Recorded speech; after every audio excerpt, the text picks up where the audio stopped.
Magandang araw guys, no? So, quick review nga po tayo dito sa Arlan Shop, no? Kung fake or legit ba itong website nila.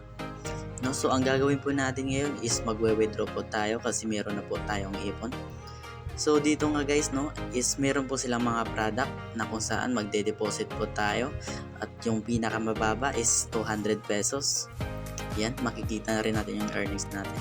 So, dito nga guys, no? Sa referral, meron po tayo matatanggap na additional points kapag nakapag-invite po tayo. Then yung in-invite natin is nakapag-cash in. So 60 pesos po yung madadagdag sa atin. So ayan. So punta naman tayo dito ngayon sa bank info. So dito guys, kailangan yung ilagay yung inyong mga GCash. Dapat yung active GCash para kapag mag-withdraw tayo is automatically na pumasok yung pera. Ayan. So punta nga tayo sa withdraw. So ayan, magwi-withdraw po tayo ngayon. Yan, inubos ko na po yung 280 pesos. And then submit. So being processing na nga po yung ating payment. So hintayin lang po natin. So sa experience ko guys is yung nag-withdraw ako, wala pang 1 minute, dumating na po ngayon ating withdraw dun sa kanilang website. So ayan. So punta po tayo ngayon sa GCash natin.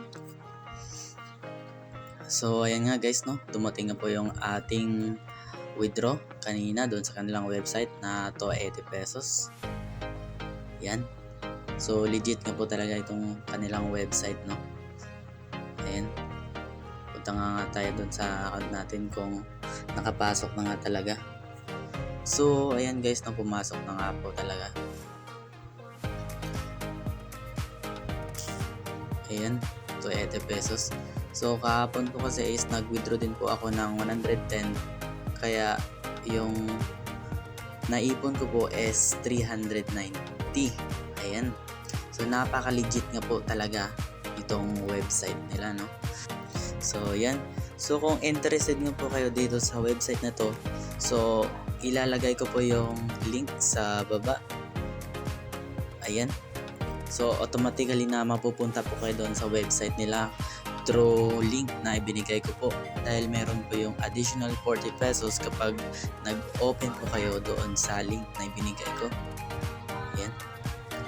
So legit nga itong website nila guys, no. So kung gusto mo magkaroon ng passive income, no, para sa iyo ang video ito, no. So kung gusto niyo pang magkaroon ng mga ganitong klaseng video, huwag kalimutang mag-like and subscribe para sa mga susunod pang mga video. Yun lang po. Maraming salamat.